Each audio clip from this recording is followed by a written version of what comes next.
Assalamualaikum warahmatullahi wabarakatuh. Saya Putri Mardiana dari Prodi Bisnis Digital. Di sini saya akan membahas mengenai komponen komputasi dari sebuah komputer. Ini adalah pembahasan pada saat pertemuan ke-9. Sesuai dengan judulnya tadi, kita di sini akan membahas mengenai komponen utama pada laptop dan juga desktop yang dimana di sini akan berisi power supply, CPU, CD atau DVD drive dan juga hard disk dan lainnya yang nantinya akan saya jelaskan satu persatu. Nah, masuk ke yang pertama itu ada motherboard yang biasanya disebut sebagai papan sistem. Ini adalah papan sirkuit utama dari sebuah komputer yang berisi dari chip komputer dan juga sirkuit terpadu serta transistor. Yang kedua itu ada CPU atau Central Processing Unit.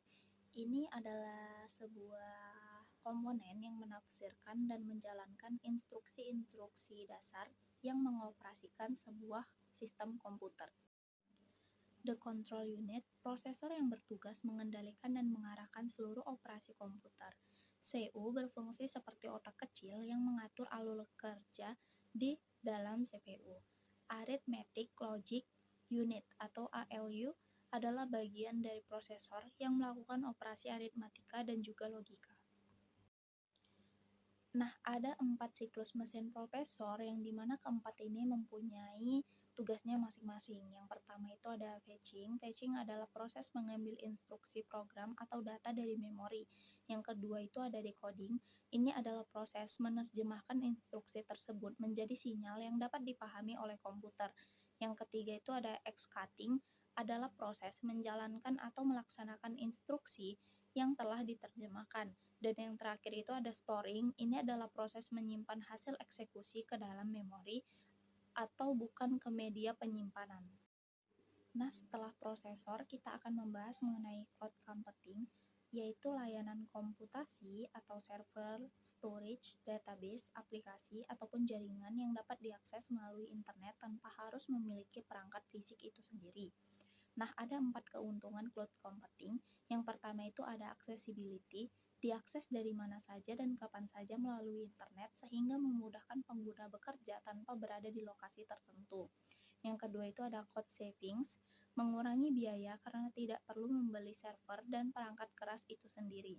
Yang keempat itu ada space savings, tidak perlu menyediakan ruang fisik untuk menyimpan perangkat atau server karena semua disimpan di pusat data cloud. Yang keempat itu ada scalability, yang dimana kapasitas layanan dapat ditambah ataupun dikurangi dengan mudah sesuai dengan kebutuhan tanpa harus mengganti perangkat atau menambah hardware. Yang selanjutnya itu ada data representation. Ini adalah data dalam komputer yang dipresentasikan menggunakan sistem bilangan biner, yaitu terdiri dari 2 simbol, 0 dan juga 1. Sistem ini menggunakan bit atau binary digit sebagai satuan terkecil data dan byte sebagai kumpulan 8 bit.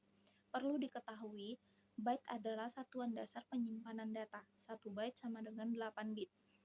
Setiap byte dalam memori memiliki alamat unik. Alamat inilah yang memungkinkan CPU mencari data dengan cepat. Memori. Memori adalah komponen penyimpanan yang berfungsi sebagai penyimpanan instruksi dan juga data agar bisa diakses CPU, menyediakan tempat penyimpanan sementara selama program berjalan, menjaga agar proses komputasi berlangsung dengan cepat dan juga efisien. Nah, ada beberapa jenis memori. Yang pertama itu RAM atau Random Access Memory yang menyimpan data sementara ketika program sedang berjalan.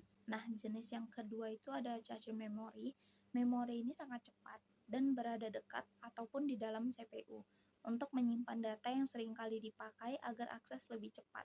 Yang ketiga itu ada ROM atau Read Only Memory yang berisi instruksi permanen atau tidak hilang saat mati. ROM bersifat non-volatile atau data tetap tersimpan. Yang keempat itu ada flash memory, memori non-volatile seperti USB, SSD, dan juga kartu SD. Yang kelima itu ada CMOS, memori kecil yang digunakan untuk menyimpan konfigurasi sistem seperti jam, tanggal, pengaturan, dan juga BIOS. Adapter card atau kartu tambahan. Ada 3 jenis kartu tambahan. Yang pertama itu ada adapter card atau expansion card. Adapter card atau kartu tambahan adalah perangkat keras yang dipasang pada komputer untuk menambahkan kemampuan atau fungsi baru yang tidak ada pada motherboard stain. Yang kedua itu ada expansion slot. Expansion slot adalah slot khusus di motherboard yang digunakan untuk memasang kartu tambahan. Dan yang ketiga itu ada USB adapter atau hot plugging. Selain dipasang di slot motherboard, adapter juga ada yang menggunakan port USB. Selanjutnya itu ada bus atau sistem bus. Bus adalah jalur elektronik di dalam komputer yang digunakan untuk mengirimkan data, instruksi, dan sinyal kontrol antar komponen seperti CPU, memori, dan juga perangkat lainnya.